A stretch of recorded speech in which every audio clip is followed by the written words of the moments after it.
At the edge of the universe, 400 men and women are probing the immeasurable blackness of space.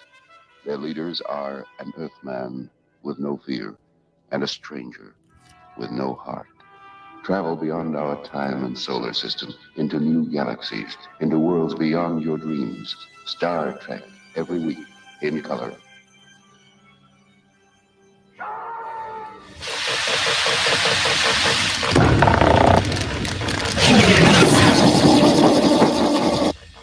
Oh, brother. We're back. Tuesday, 3 p.m. Pacific Earth time. Must be time for serious Star Trek, but here it is, 2023. Welcome to the holiday extravaganza. Man, it's going to be special. You know what makes it special? It's you guys out there. It's you guys that are watching. It's all one eyeball that's watching right now that I see. But I see you out there, and I appreciate you. I appreciate each and every one of you. And you know who else I appreciate? This guy, the doctor, Dr. Johnny Price, PhD. Welcome, buddy. Me? Ooh, I feel so flattered. Yeah, man. I appreciate all of you. This is great. This show Hey, wouldn't man. exist if it wasn't for you and Larry, like coming together. And That's so true. That's so true. If it wasn't for me, this show would not exist. That's a really good point. No. that's why you get top billing. Yeah, that's right. That's right. Hey, DCPFX is here. Hey, RAP Shireen Abu Akli is here. They're regulars. They're regulars, man. They're here all the time. Yeah. If you guys got any questions or anything, just pop them off in the comments, and we'll see what we can do. I myself am polishing off the last of this year's eggnog, or I should say last year's eggnog, right about here. Oh, So Nagalicious. it should be a good show. Well, I have the prison camp equivalent of Romulan ale here. Fantastic. Fantastic. As long as it's blue, you know. Right? As long as it's blue. I every time I go to one of those public latrines, and the little thing makes the water blue, I'm like, oh, we're sanitizing with Romulan ale today. Well, you know what? know? That's another thing invented by my people. All the blue inventions. That's right. That's so right. Well, we never get any credit. Yeah. No, I personally give you no credit. So and I'm part of the problem. I'm a pink skin. I'm part of the problem. I'm like a white pink skin. I don't know what it is. Yeah. Well, do you think like when Shran was calling Archer pink skin, do you think he called Mayweather brown skin as well? I doubt that's kind of a weird, like, I understand it's an interesting idea to have like interspecies derogatory terms, you know, but like it's like by definition racist, you know? I don't think he could have gotten away with it. Yeah, no, definitely not. Not on UPN. But it's kind of funny because like they used to count on all that like metaphor, racial metaphor stuff. That was like so much part of the sci-fi experience. Oh yeah. Have we just like have they played through that? Metaphors are gone. Metaphors don't exist anymore. They're just like, yes, you are racist against us, fellow Earthling. You know, it's weird. It's weird. I do see there's a lot of pushback because, like, you know, TOS has the very famous episode with the guys half black and half white, right? Yes. And there's this very common meme where it's like, you know, modern day Trekkie is like, oh, Star Trek was never woke, and then it's like a picture of that, you know, and it's like trying to prove the point. And I don't really understand either side, because I don't think woke means what people thinks it means. If that makes sense. Yeah. Now we're getting off on it. We're you know, it's just you and me. It's just you and me. So there's no Larry here to be like, I don't want to talk politics. Totally. You know. Let's get into it. Let's just get into it. You know. But I just think it's weird because like nobody knows what woke means. They just use it to be like thing they don't like, right? It's just a generic term. Like a few years ago, it was like social justice warrior. Everybody was a social justice warrior. It's like if you held in a lady's hand, you're a social justice warrior, you know? And so now it's like, oh, you're woke. If you pet a dog, you're woke, you know? It's just very odd. Everybody needs to calm down. You know what I mean? Just drink some eggnog.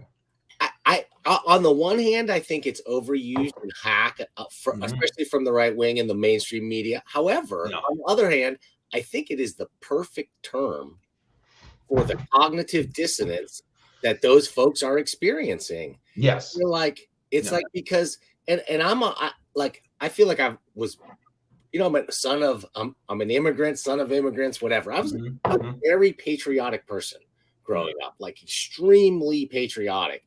And it's not, and because because we are propagandized from when we're of course, here, just like in any other country, right? Of course. So like for some people, but then I'm living in California, so there's skepticism up there. And then I went to San Francisco State. So away, they're like this. Well, you're Hippieville already.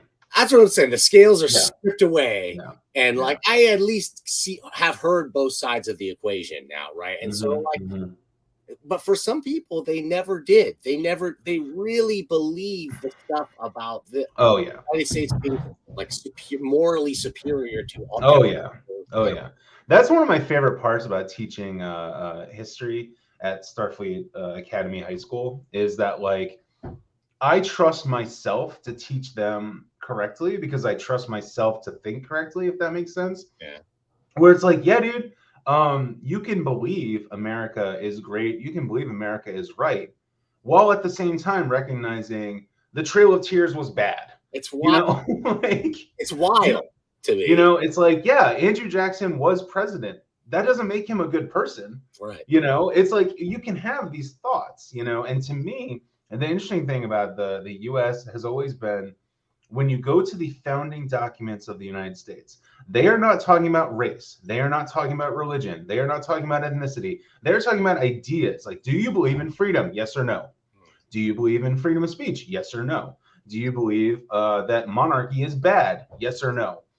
So it's like it's an enlightenment, which is going to bring us back to woke here in a second. But it's an enlightenment philosophy. The United States is the first and potentially only country founded under Enlightenment principles, right? Now, we can all sit here and recognize that Thomas Jefferson is an Enlightenment author.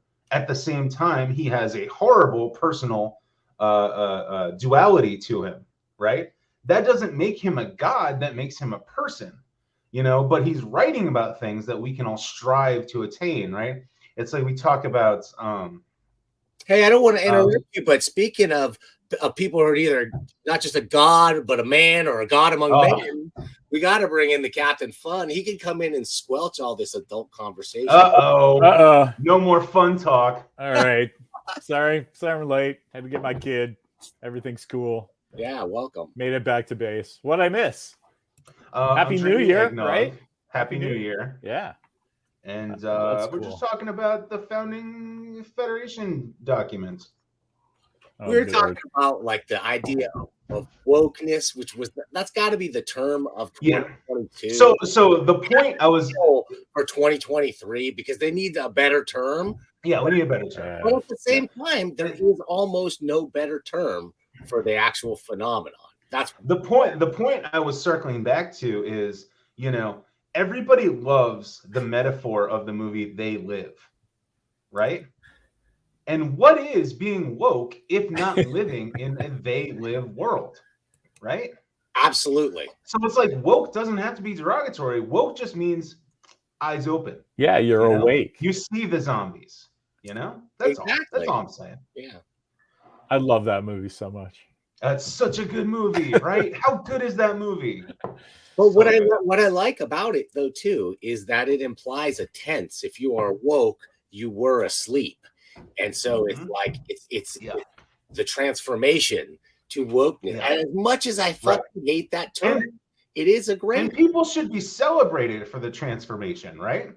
You should be celebrated for opening your eyes. You know what's going to happen is it's going to be like nerd and geek.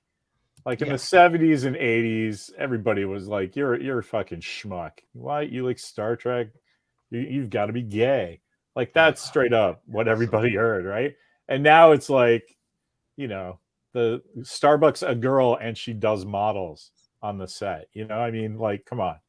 That's so true. so the same thing is going to happen, with that other stuff. So I'm gonna tell you a true story. I know you guys look at me and you're like, that guy was definitely cool in high school, and you're right. However, I was not, which is I had to keep my Star Trek fandom locked up inside of me. You would take a little key and lock it up inside of you, because when you play sports, you can't be like, oh, hey guys, you watching the latest DS9? Or when you're out cruising the mall. You can't be like, hey guys, I gotta run home. I got a really great idea for Starship that I gotta sketch out real quick. You can't do that. This is before the internet. The internet didn't exist yet. So, what do you and now check it out. You go see Top Gun Maverick, and somebody's got their radio call sign is Fanboy, and it's fucking in the Star Trek lettering font on his helmet. I know, it's so good. Like, you can't get much more. The jocks have taken over. I love it. The whole How good is that movie? Speaking of movies, not to mention Walker Young strutting around the locker room quoting Captain America. Crazy. Crazy.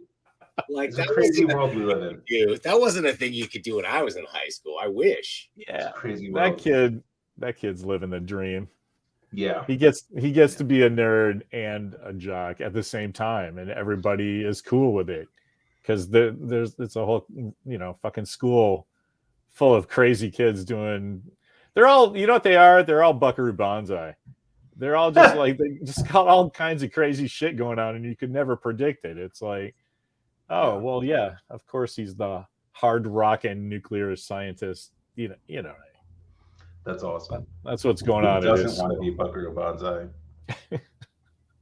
Yeah. So anyway, how are you guys doing? Did you get a lot of Trek things for Christmas? No, you know what we did get though? Walker and I got cheap ass Space 1999 jerseys. The Jerry Anderson fan club was like sending me emails, and I'm like, all right, you've got it down, so like I can't just get one. But I also don't want to get two for me, like, oh, today's operations and tomorrow's security. That's just, I'm like, but me and my kid, okay, that's funny for the picture, right? So we got those. That was funny.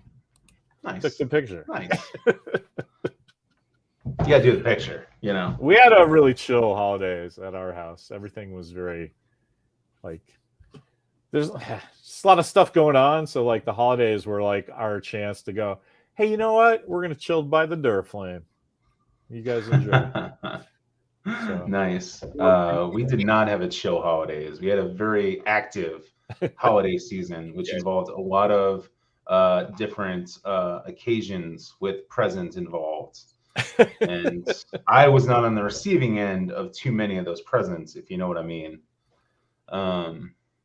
So yeah, how was your holiday season, Gantron? Well, I thought kind of the opposite. We didn't do a lot of traveling around or anything, but it was pretty nice. It's like I took a picture of myself with my brand new e-bike, and then I got a little Costco foldable deal, the next generation of foldable deals. And somebody's like, yes, or I said Santa was good to me, and then I realized I am Santa now. Kind of feel good. Yeah. The first year really kicked in where both kids are still true believers and are really into it. And as much as I wanted to kill it, I wanted to kill the idea of Santa Claus. Oh, come on. You can't do that. Don't kill Santa Claus. I really think Santa Claus is a mechanism, is like the gateway drug to Christianity, though. That's my problem. Okay. That's fair. Is it though? Fair. He's also a magical elf. It's the gateway it's the gateway to commercialism. I'd listen to that. But it's like the gateway to red clothing.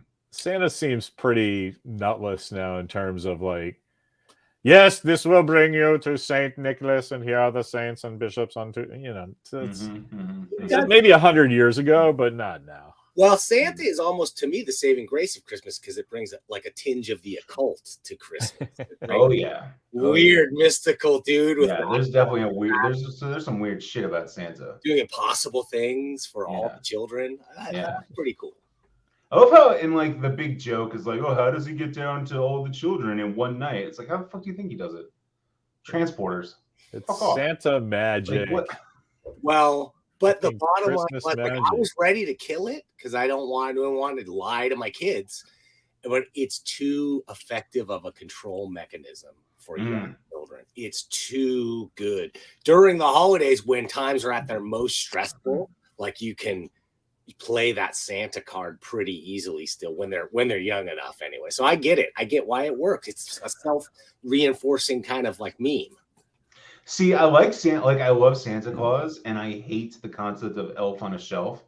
Like that guy creeps me out. That guy is like, oh, hey kids, the NSA is spying on you all the time. Hope you're cool with it. You know, I don't like it. We do it. It was brought in against my will. I had strong objections to elf. That one you can burst their bubble, you know. Yeah, that one burst on the scene though. Like now is like it's been here for 100 years, but that like came in like 3 years ago or something. Well, yeah, it was definitely, and that was the funny thing because it definitely came in during like the 2000s when the NSA was in fact spying on everyone. So you know. So I have this awesome story about these fucking things. It's more than 3 years ago because this was before Corona. You know, it's been a while.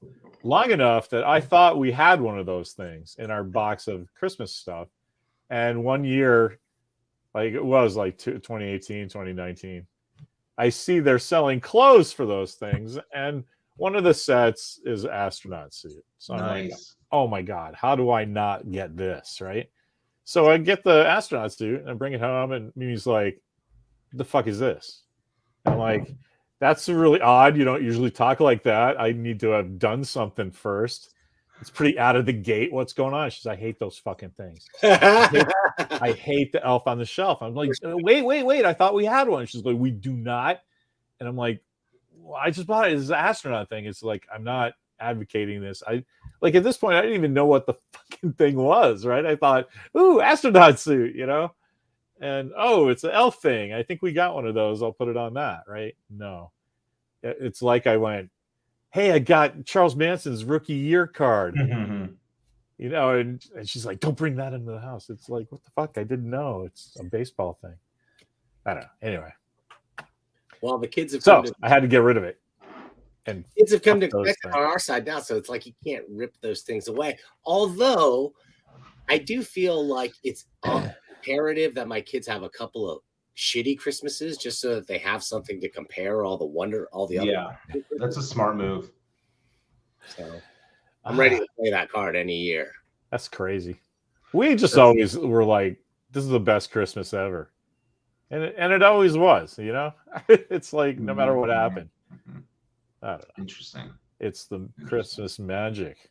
Well, that's the thing about the shelf thing. It was another thing my wife had to do and think about every day during that build up to holidays. So it's just like yet another thing on that list of things that are like, sometimes get overwhelming. I got you. But guys, hey, this is the holiday special, and I really felt like we could reflect on the year in sci-fi and Star Trek a little bit, and maybe talk about our hopes going forward into. That's a good idea. Into this year in Star Trek. That's a good idea. Yeah. Any highlights? What were your highlight of 2022, guys, in the sci-fi world or Star Trek? Well, before we get started, since this is the holiday special, I would like to highlight some of the very few gifts that I received. Yes. The first of which being this spiffy new Lower Decks uniform. Yeah, keep it away from Gus. Keep it away from that goddamn dog. My beautiful chief science officer, who I love very much, got me this, and no big deal. Pretty good, looking good. Then we've got a family member, a very talented artist, gave me this. I hope you can see it on screen. It's coming through very well, right? You can see that, cool. Right? It's awesome. Right? It's awesome. This is all hand painted. This is all gold leaf in there. Oh, wow. That's all gold leaf in there. It's very nice. It's very awesome. I can't wait to hang it up. Let's see. This one, they are, ornaments. And I don't know if you can see, we got DS9 in there. We've got a Klingon bird of prey in there. Nice. We've got the good old Connie himself, Constitution Enterprise. They're very heavy. They're very substantive, right? They're very nice, made of, I believe, stainless silver, gold, and gold platinum. And then last but not least, I know Larry's going to love this one. I got me a doorbell. Yeah. I got me a damn doorbell. Wow. US That's Enterprise awesome. Doorbell. They made me take it out and play with it to show everyone that it works. Yeah. And it works. And Chief Science Officer is not too happy that it works, but it definitely works. And this will be installed at some point when she is out of town. So what is it? Was it one of those? It's that one. Yes, yeah. And it has like dialogue, like, you know, Spock here, that sort of stuff. It's pretty great. Is that the one that's motion activated? Yes, Yeah, it's so motion activated. you can actually set it for red alert when you walk by, or the door opening thing. I can tell you, we have one on outside of Walker's bedroom door that I hung up when he was like 4, and it's been there ever since. Every fucking day I walk by it and hit it and go, Captain Kirk to the bridge. I mean, every fucking day. So put it I'm somewhere. just gonna put it on a random wall. It's just fun Kirk to walk here. down the hallway and go, Yeah, it's gonna be great. I can't wait. I can't wait to get this thing up. Sagasag has one too. Yeah. So what we're saying is that is an awesome thing. What an awesome gift to have gotten. Yeah. Those think Chris 4 3D presents printed were very. For it too, though. That was the problem. What was that? I think he 3D printed his own batteries or something because he says. Oh yeah, Sagasag's the 3D print crazy. That guy. He 3D prints everything. That's all I'm saying. That batteries thing is bad news in San Francisco with our Sea Air. And dude, I just to make you feel a little better, I had a Master Replica's alien sensing, beep beep thing that worked, and it was awesome, and I just forgot to take the batteries out. And I went to go show it to one of my friends. They're like, it works and everything. Click, click. Yeah. Nice. So all right, so get us back on track. I'm sorry for that little detour there through my personal life. Detour the sadness. Battery corrosion sadness. To get us back on track, we're gonna look in the past of the Trek that was, and we're gonna talk about the Trek that will be. Yeah, totally. Am I correct? Although, Yes. isn't it great though how just thinking about presents leads you to thinking about presents that were disappointing and bad? Like all roads lead to sadness, at least in my mind. Sometimes, like, I can't think about how much I love my puppy without thinking about like it's gonna die. This is a problem. You sound like my wife. We did hear some awesome future news. A friend of everybody, Alan McElroy, who just finished up being a producer on Jack Ryan. His next gig is this season of Strange New Worlds.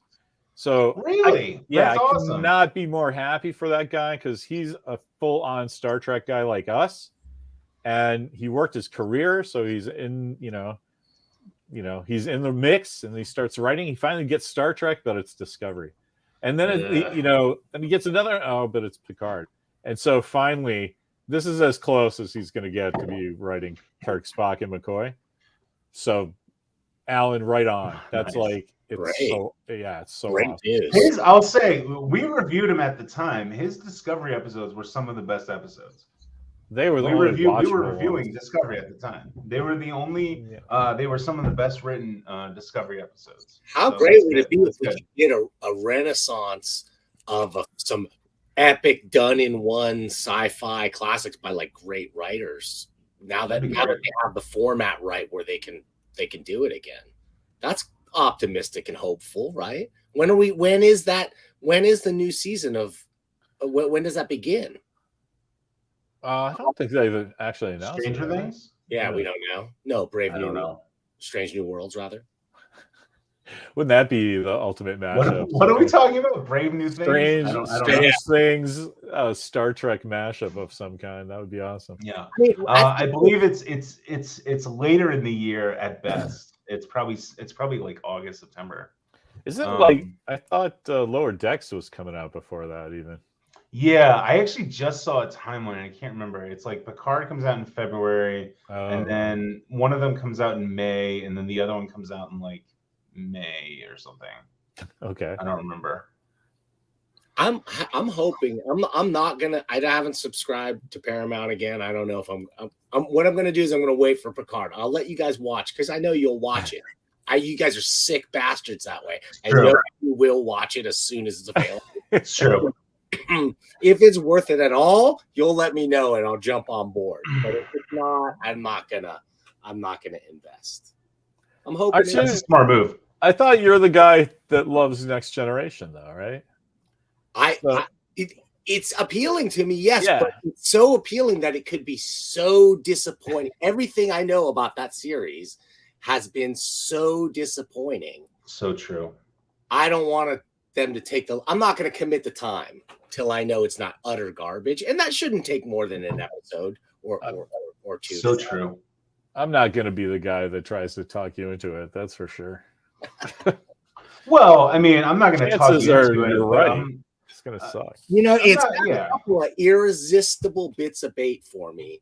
The Moriarty thing is a real, that's as close as you could get in my mind to a good Khan type character from Next Generation. That's one of the better concepts for it.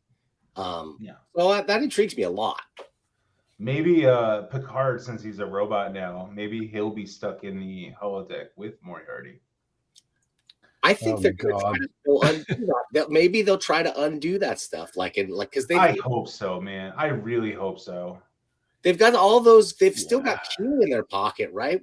Or is he out of the scenario now? He was in those episodes. I think Q died, right? Wasn't that the whole point? Is that Q died? So I'm just realizing now, my problem with Star Trek is I don't care anymore. I watched all those, and I'm not retaining it. I don't what did happen to Q? I don't know. The only stuff I can remember is weird shit that doesn't make any sense. Yeah. And it's there's a lot of it. That's not good. No.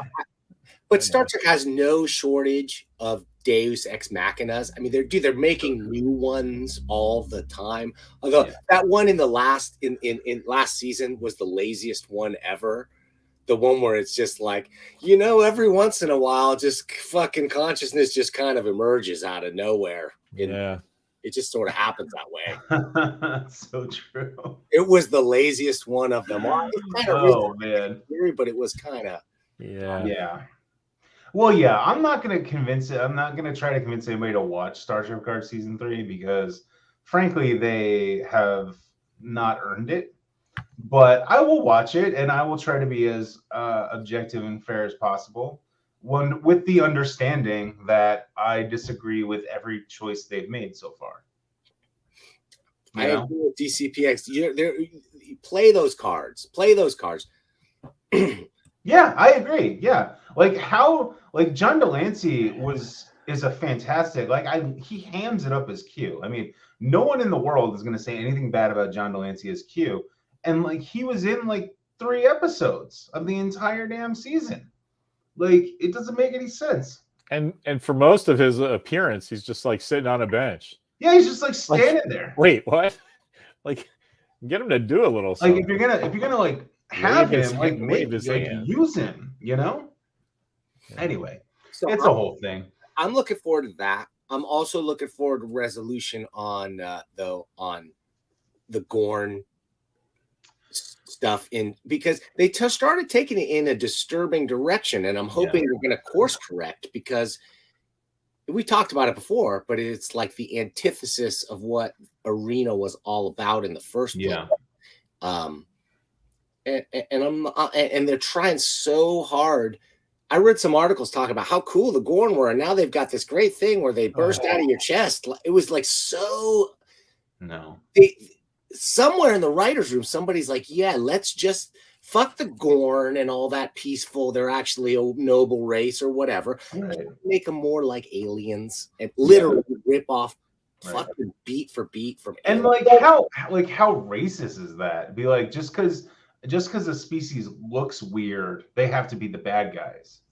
Like that was the whole point of Arena, and I know we talked about this ad nauseum, but the whole point of Arena is Kirk was judging them on their looks, and the Metron was like, "Oh, actually, you stopped doing that, and we're able to see both sides. Maybe you do have this thing called compassion." You know. So Anyway. Here's the thing that drives me nuts about this is that if you fucking absolutely have to do that, alien takeover thing, there's an entire episode in the first season called Contagion that is the entire worm control shit. Just do that. Yeah. And holy shit, fucking William Hurt is in Marvel movies again 18 years later, right?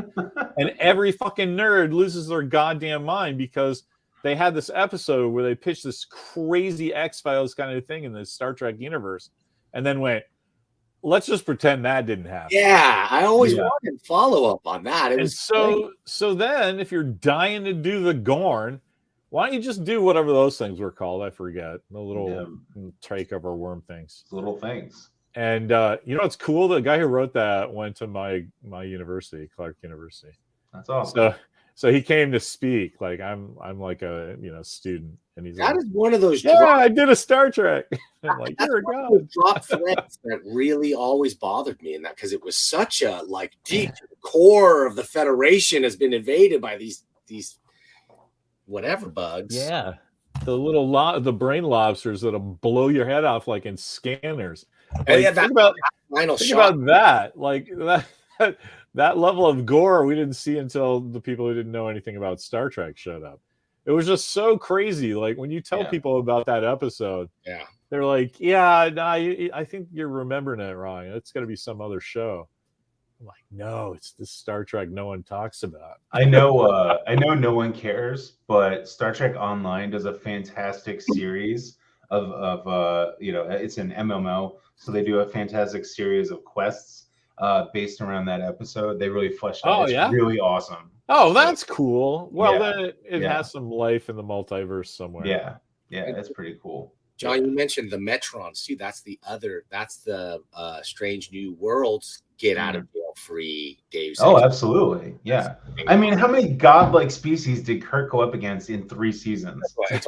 Easily a dozen. Yeah. Easily. Like they can do whatever they want. Like it's just so lazy. It's like with the Klingons. Just don't call them. You can have the exact same storyline. Don't call them Klingons. Call them something else. With the Gorn, you can have the exact same storyline. Don't call them Gorn. Call them something else. And people are like, oh, that's weird. They kind of look like the Gorn. I just don't understand the lack of creativity. I just don't understand it. But anyway, all right, Larry, what are you looking forward to next year? Wow. I don't know. I've been playing it pretty day by day. I don't even know what's coming out. Fair enough. At Christmas, though, one of my things is I got a paper calendar because I can't do whatever you digital guys do with your spreadsheets and whatnot. And so, like, if it's a joke in our house that if it's not on the paper calendar, it doesn't matter. Because maybe you sent me a text about it. Maybe I retain that information. But, 100% I know what's on the paper calendar.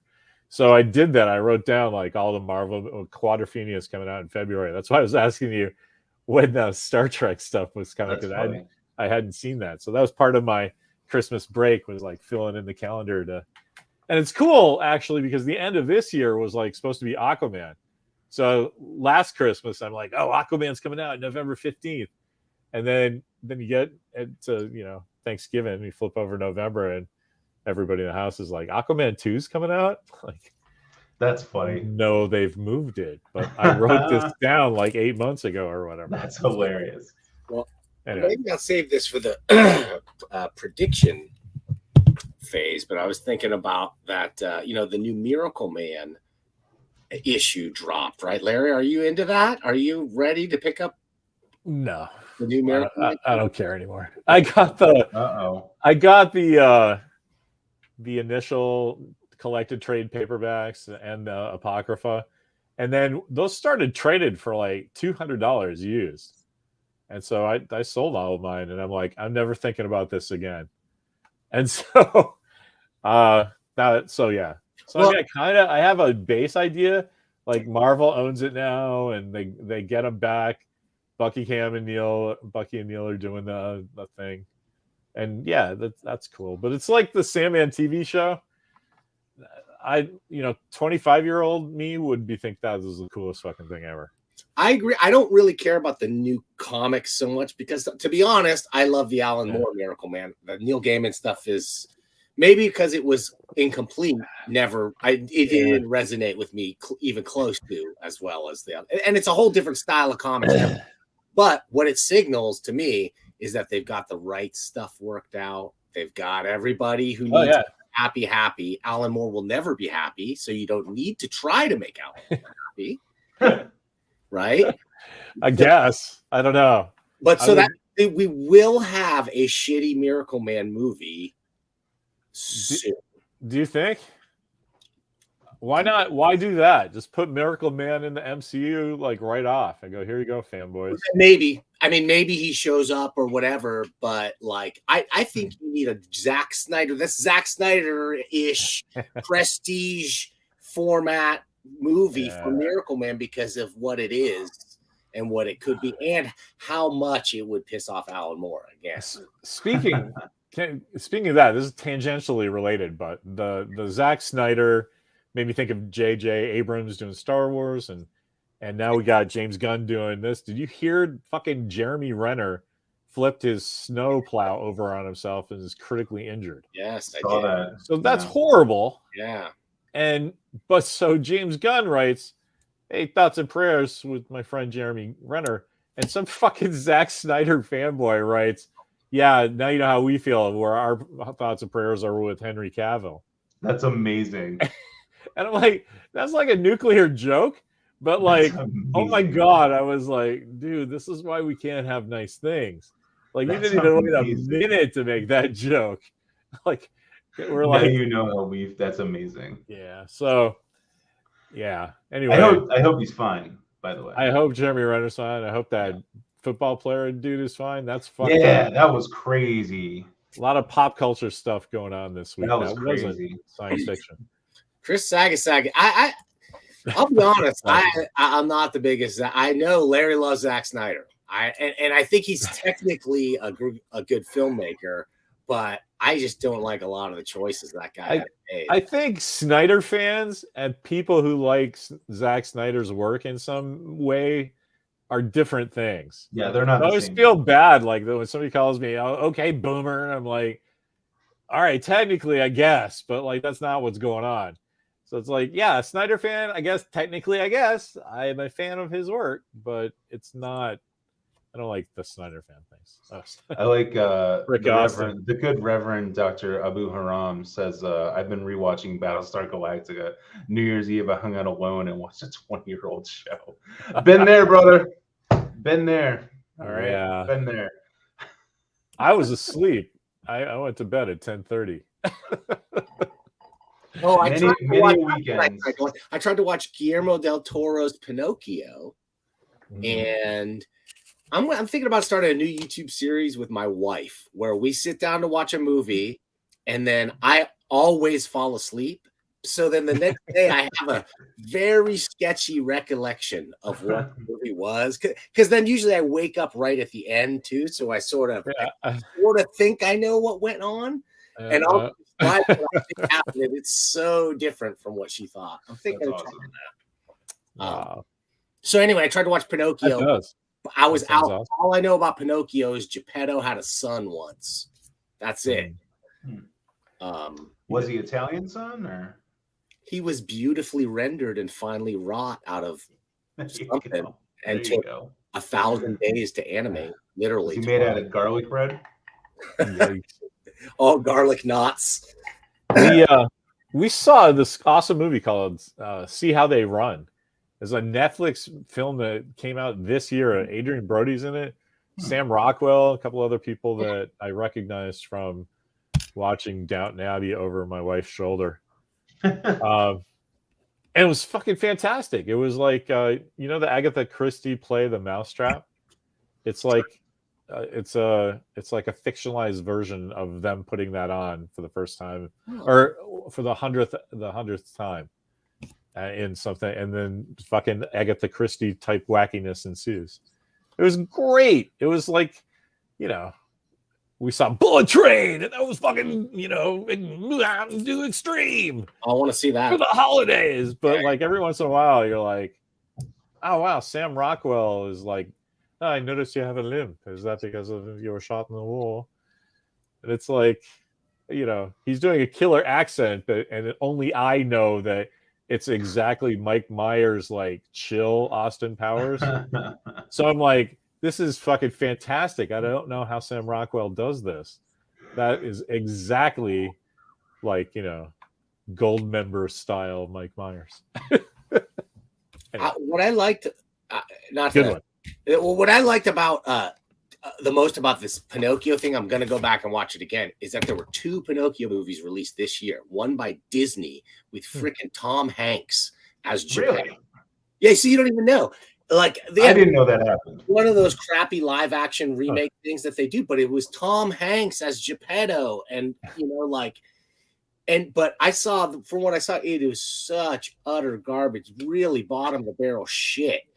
And Del Toro's like, no, wait, this is public domain, so I'm going to tell the story this way. And it's just so many things are breaking into the public domain this year, and the gates are gonna open in the. Isn't Sherlock Holmes public domain now? Now officially, I just heard that. Yeah.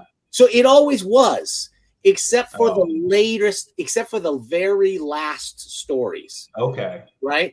But many of those were where Conan Doyle changed Sherlock Holmes a little bit, gave him more of a heart, and made him actually not just this cold, calculating guy. So his estate has been suing people ever since for, like, if you don't just make it exactly like old shitty Holmes, you're infringing on the very last pieces that were not in the public domain. Interesting. So now that's over. So you can tell any Sherlock Holmes story you want, I think, now. So how would you make a Pinocchio story in Star Trek? I mean, that's Data, right? I hate Data so much. Data's everything. I hate it. I flushed that Tom Hanks thing out of my mind too, because I just looked at it and I went, oh, I don't need Polar Express Pinocchio, So whether that was fair or not, that's what you got by putting Tom Hanks in it for me. I'm like, anyway, no good. No good. No bueno. And they did the Will Smith Aladdin, right? It's in that same, like, this is the sound of the bottom of the barrel being scraped. That is why Chapek was given the boot out of Disney. Is he has just done nothing but, like, he took over and then just started running things into the ground. Although I was reading that Bob Iger himself actually sort of started a bunch of those shitty initiatives too before he semi-retired, right? And now he's coming back and swinging his dick around, and everybody's blaming Chapek. Bob 1 and Bob 2. That's the best thing I like about this whole story. Is that you have to differentiate between the two Bobs. But I mean, clearly somebody has to come in, because that's all they got in their 2 animated movies. The Buzz Lightyear one was a crapper, and then they put out another one that I can't remember. That just that new not Treasure Planet. What's the new one that just came out? Lost Adventure. It's forgettable. That's the point. It couldn't even I can't even remember the name. Lost Planet or something like that. Price is too far away with no children, and my kid's too old. So the happy day when my kid was like 13 or so, I was like, hey, do you want to see Show Dogs or whatever the new thing was? And he's like, nah, forget it. I'm over it. Strange World. That was like, I want to get a cake and celebrate this day every year. I don't have to fucking watch fucking Caillou and Pogu and fucking Mickey Mouse Club anymore. I don't know, man. So I don't There's know. So I don't many know trash what's coming movies, out. And I know everyone's like, oh, if you don't go see the little movies, they're not going to make the little movies. Like, well, stop making shitty little movies. How about that? And also, we're not talking about the little movies right now. We're talking about the Disney behemoth just regurgitating its own bile over and over and over and over. It's like, dude, stop making live action remakes of movies everybody loves. How about that? That's an idea. Before we get too far away from it, though, can Dan brought up that Buzz Lightyear movie? Did you guys see that? Nope. Lightyear? Yes. Dude, well, you know, I fucking love that movie. And I'm like, I think it's a failing of mankind that movie, like that everybody didn't just get that movie instantly. That movie was no, amazing. you love Andy, right? This is the movie of why he has the toy. Yeah. And so I'm like, give me that movie. And then they did. And I'm like, thank you. This is how it's supposed to work. And then I look around to talk to somebody about it, and everybody's like, yeah, what nonsense. And I'm like, what? It's so good. I got the little Pez of myself. Yeah. Pretty great. He got pulled into the controversy because of some silly plot point about women kissing each other or something, and like that blew up controversy in the news, and there was a big anti-Disney backlash at that moment. Oh, because people are cowards, dude. People are cowards. Like, oh my god, two animated figures are kissing. Like, fuck off. And not just that. Like, can I just tell you, in the context of the thing, it's not a plot point at all. No, he's cascading through time, and at one of the bits where he comes down to everybody else's time stream, like two people go smooch. Like the most aunt kiss your aunt thing ever. It's not like there was like a porn going on. But all those right-wing people, not just, right-wing, good people on both sides. Yeah, right on. No, but like the fucking nut bar people that just hear, well, two same-sex people kissed, well, that's the work of the devil. I'm like, come on, man. Like, come live in the world with everyone else. You can believe what you believe, but like, come on. I don't know. And I just hate like these lazy ass criticisms. Like, dude, like if you don't like the movie, that's fine. If you're mad because two characters are doing character things, like fuck off. So stupid. That was the She-Hulk thing. It's like everybody was all mad about her acting totally in character. Like, I couldn't believe it at all. Okay, guys. I watched so many videos. Can we take a quick second? Yeah. I'm sorry. I just want to take a quick second, and I want to note the brilliance that Rick Austin and Dave Porter both made the exact same typo. I know. For Strange Worlds. I noticed that. The exact same typo. This is amazing. Okay. Bravo, fellas. Bravo. But so the Lightyear thing, on the one hand, I was like, I'll check it out, and if it's good, it's good. On the other hand, it's like it's yet another derivative sequel of a sequel of a sequel. It's not that it's good; it's that it's exactly what it's supposed to be. Prequel of a sequel. Corny little Buzz Lightyear movie. That's it. Like that's what it's supposed to be. How people didn't get it. I don't know. Makes me sad because I'd love another couple movies like with that'd be amazing. I'd love an entire Lightyear universe.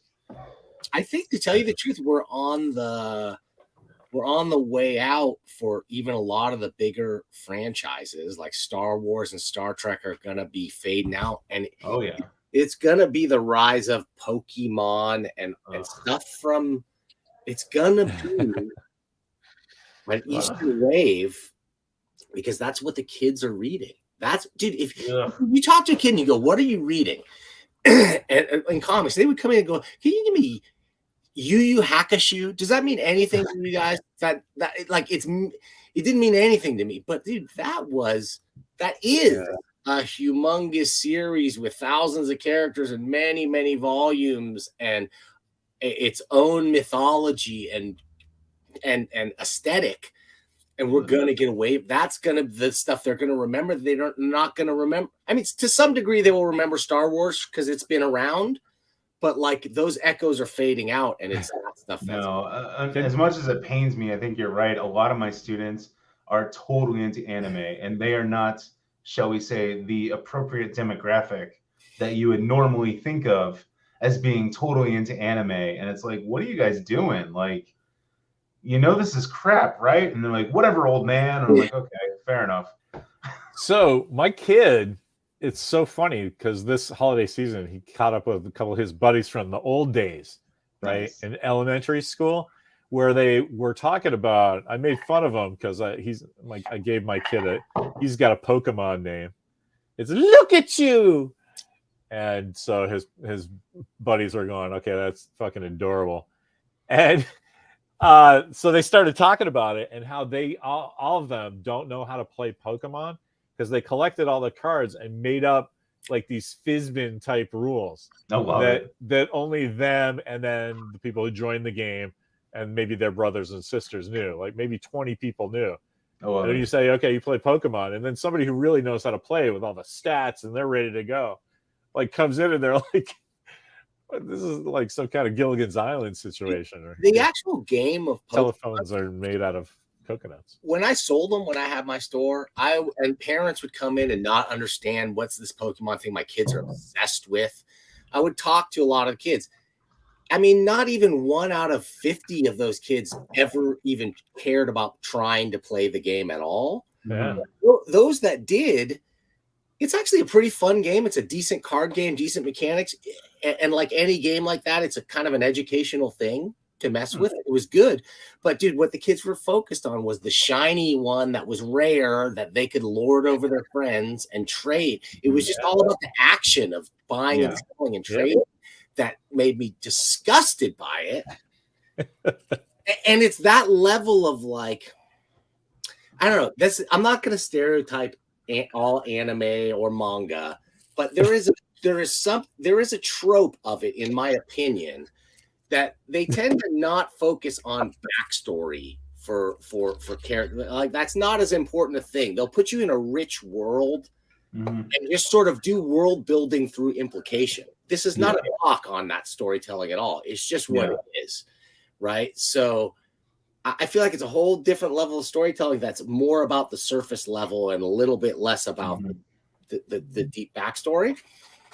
And I just feel like that's a recipe for like, that's where the whole world wants, because they don't care about deep stuff. They want just nobody cares about stories. I don't know. Yeah, they don't. No. Oh well. It's sad. Storytelling had a good run.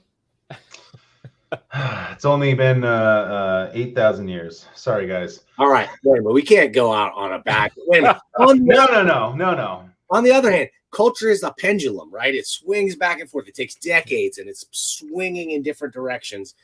You know, it's cowboy movies for how long? How long did the cowboy genre like last? It's an amazing time period. 50s and into the 60s. Bonanza was going strong. I mean, some of the first silent movies started as cowboy movies. They started the form with cowboy movies. That's what I'm saying. But then, like for a good portion of time, like a lot of the movies were cowboy movies. Oh yeah, it was great. Just like now, all the movies are genre fiction movies of some type, but it's all sci-fi or superhero. Yeah, it'll swing back and forth, and it is all, of course, consumer demand. And they sit around, they do all these marketing surveys about what people want, what people don't want, et cetera, and it's just unfortunate because I wish, and this is a stupid thing to wish for, but I just wish that there was more experimentation in storytelling and less experimentation in visuals. Everyone loves to have their CGI. You have to see it on the big screen. It's like, I don't have to see every movie on the big screen.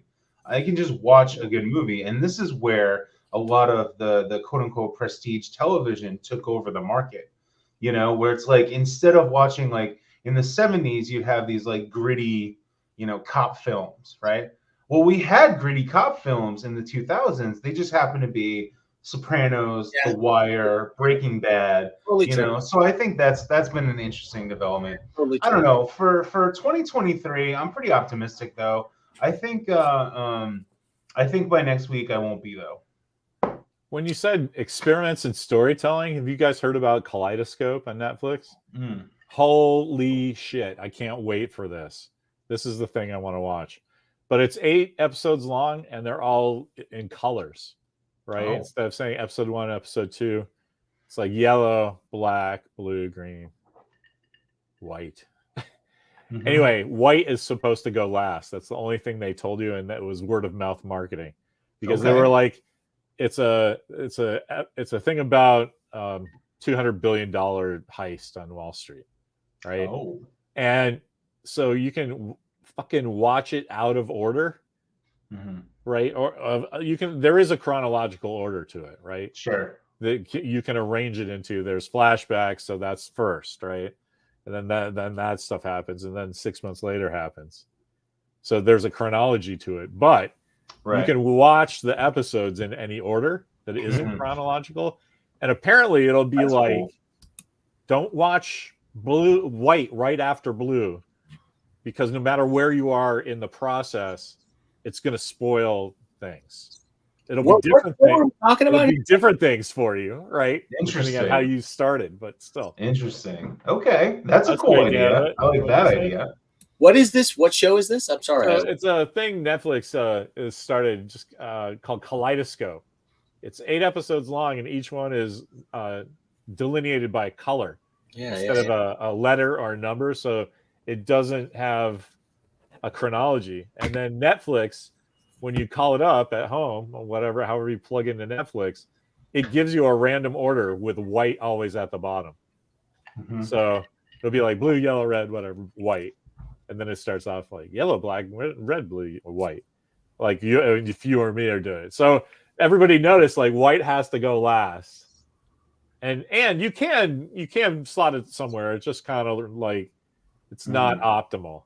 Like there's a better payoff if you, no matter all your choices, if it all leads, order changes the story. The order that you watch it changes the story. Great. And the way the narrative is, I guess it all makes sense. It's just like some people, you know, there's something that happened 26 years ago.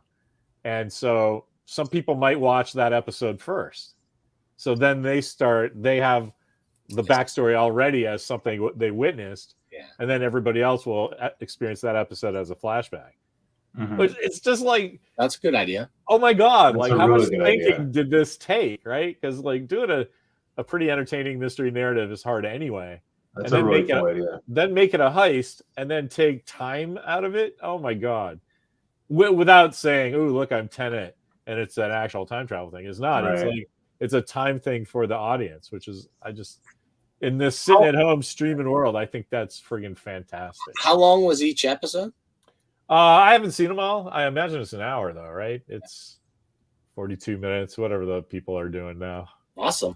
See, that's the thing. Just something as mind-blowing as that, which is literally just like a couple of clicks away. I'm like, maybe I'll get to that someday, I guess, man. Right. Like such an explosion of content, like wanting our attention every day. I have found myself less and less into narrative and more into I'm watching YouTube stuff that's just like refurbishing an old like mechanical table hockey game, and like no words, nobody saying anything, just taking each piece and scrubbing it and doing it all. Man. Yikes. Just that's hilarious. It's wild. It's very relaxing and like and then there's no shortage of it. It's like any weirdo niche you can be into is being catered to out there, and I kind of love that. Yeah, but you know, I agree with you, and I feel that happening in myself, and I fight it by whenever I have that thought. So I'm good. I just did this yesterday, but I was having that thought. I'm like, there's a lot of fucking. And it just, you know, the black cloud you get every once in a while. It's not really caused by anything. I think it might have been a little post-holiday, like, I was winding up going to school tomorrow. And my kid and my wife are doing an errand. So I just put on Capricorn 1, and I watched that whole fucking thing from beginning to end. And that movie is awesome. I love it. It's a documentary, wasn't it? No. You know how you know it's not, it didn't really happen is because the movie company had to have their Mars lander be an old lunar lander that they just painted, and so we all know that we would never have that because Martian atmosphere is like a third of Earth, and you know, so you need some different aerodynamics for your landing. That's hilarious. Whatever they put on the moon. That's fucking hilarious. And then I spent about 20 minutes looking up for which was the best replica of their mission patch on eBay. Some people like phoned it in with just yellow thread, but Screen Used, because I was just looking at it, is that gold embroidery stuff. And so some people were doing that, but you know, those are $40 patches. Nice. I'll wait till the next jacket. Guys, You know that means that we're out of time. We got a minute though. Let's do a quick round of. Let's do a prediction. Give me one prediction for 2023, and I would like to hold us to these predictions at some point. But like, give me. If you want, I'll start it out. Unless you got a prediction, I can start us off with a prediction. Start us off there, Dantron. Okay, so my prediction for 2023 is that, oh man, we're finally going to come together and we're going to realize as a society that it's truly not race or gender differences that are separating us, but class distinctions, and we're going to pull together and fight the real enemy, which is all the poor people, right? We've got to get rid of the poor people. Oh my God. On society. Who is this? Much wrong number. That's how you do it. I feel like, let's put it this way. The rich guys already have that message. They've already got their solidarity. They're already doing their thing. The rest of us got to figure it out. That makes my prediction really silly, because I was going to predict that I will buy at least 2 replica Star Trek uniforms. Nice. That's a in good prediction. 2023. Safe bet. I think that's probably going to happen. The only question is Screen Used. You know what I'm saying? No. Oh my God, those people. Larry, how much do you have to multiply your income before your net worth before everything that you buy is Screen Used? You know what I'm saying? Like how much? Yeah. I mean, it depends. Like Screen Used is just like, did that appear on screen? So like, I just read something crazy, something from Chronicles of Narnia. It was a main character. It's the hero costume, but it's like a toga and belts and necklace, and who cares, right? $325. That's, if you want to collect stuff and you like that Narnia movie, that's a really decent thing to start collecting on. So, but then, I want Bruce Willis's suit from Armageddon. Well, that went for $20,000 the last time it was sold, and it's probably full of like whoever's semen that owns it now, because that's what you would do, right? Have I said too much? I don't know. All right, John, what is your prediction for 2023? I have 2 predictions. My first prediction is that Vladimir Putin will die of natural causes, causing World War III when China tries to annex the eastern part of Russia and everybody loses their shit. My second prediction is that Picard season 3 actually won't be that bad. It won't be able to get over the hump of 1 and 2. Yes. But I want to believe, man. I want to believe. I'm hoping to. I'm not going to say no. The ship is ugly as fuck. Now, we can talk about the ship for another hour, but it's ugly as fuck. But I think they're actually going to try this time. That's what I think. Well, guys, I'm gonna steal it and make one more prediction that we'll be back next week. Right? I think Dantron's engineering service is a little busy this week, so I don't think we're doing any comic book stuff this week, Larry, but hopefully next week. But I know next week we'll be doing this thing. And when I go out, I'm going to play what has to be the Serious Star Trek clip of the year, I think, for 2022. I hope you guys will agree. But we're going to be back, and we're going to be back on next Tuesday. Earth time, Pacific, 3 p.m., which we love. That's one thing we loved about 2022 is the change in time slot. But where, guys, wait a minute. How about together for the last time? Where's it going to be? On the internet. This is Tobor. Tobor, the Telesonic robot. Batteries not included. He's under your control. With a click from the Telesonic commander, to circle, to proceed forward, to circle, or to pick up the support module and return, all on your command. Tobor is robot spelled backwards. Tobor, the Telesonic robot from Shopper.